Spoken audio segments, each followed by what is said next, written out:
Hi, it's Nicole, and today I'm going to be looking at a few books from Japan for Invisible Cities.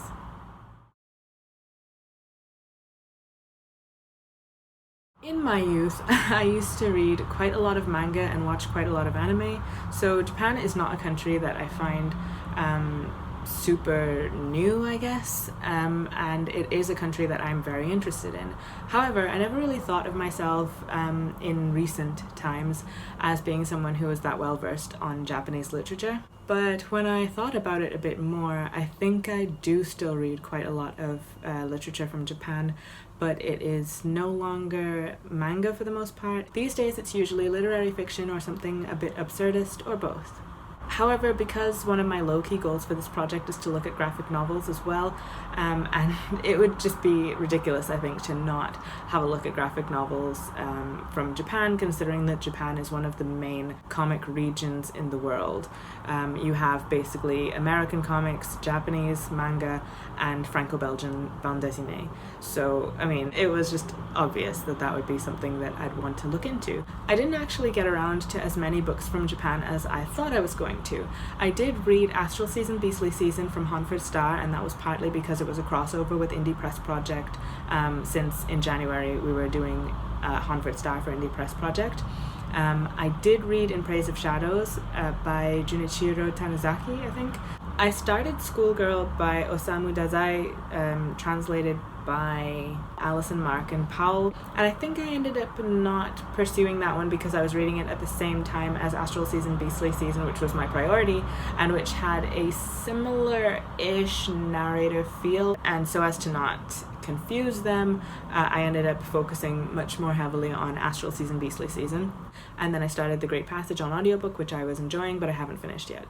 But today I just wanted to look at 3 books, one of which I've already read, one of which I have started, and one of which I want to get around to sooner rather than later. The first book that I want to talk about is Is Obscentiy by Rokudenashiko. This is a manga, so it's read from right to left, and it's also got photos in it, which is unusual for manga, but it is a non-fiction story about what happened when a Japanese woman decided to explore sexuality in her work and kind of try to take control of her own body in her creative work. It really highlighted the hypocrisy, for lack of a better word, with how Japan handles sexuality. It's not that hard to find porny type anime images and things like that, and it's like really almost grotesque images of the female body and all sorts of male gaze type of things within manga and anime. And when a woman decides to explore the female body in a way that does not please the male gaze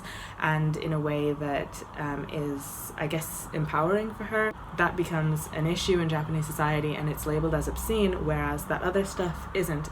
And it was really insightful to see her exploration of this. It also looks at how the police handled things. It looks at her time in a Japanese jail for a bit. It looks at her court case. Anyone who's interested in feminism in Japan, I feel like this is worth looking into. Like I said, I used to watch anime a lot more than I do now, and I have a lot of thoughts about animation in general, 2D animation versus 3D animation, those kinds of things. And one of the masters to me of 2D animation is Hayao Miyazaki, and I decided to pick up the first volume in his memoir duology, Starting Point 1979 to 1996. This is translated by Beth, Cary, and Frederik L. Schodt, and I started reading it a little while ago and really liked it, but I put it down and I really need to return to it. I actually got the second book in this memoir duology as well, and since I got them both secondhand, I didn't realize that the second one was hardback and this one is paperback, but you know, whatever, that happens sometimes when you're buying secondhand. The next book that I have to talk about is Shigeru Mizuki's Onward Towards Our Noble Deaths. This book I have not started yet, but I have a feeling that it will be really good and I will probably want to swiftly move on to his Showa series, which is a 4-volume look at the Showa period, which I think goes from 1930 something until 1980 something. And while I'm sure that this will be biased in the way that all military perspectives tend to be biased, I have heard that it is a pretty fair look at the Japanese side of World War II. And this one's pretty chunky, but this one is one that I would like to get to pretty quickly. I'm going to leave this there because I think I could probably talk about Japanese books for quite a while. I know that Japan was one of the big popular countries this month to read from, probably because it feels like one of the more accessible, even though the culture is also possibly the most foreign for Westerners. And indeed, perhaps it is that foreign aspect of it that makes it also such an interesting country to read from.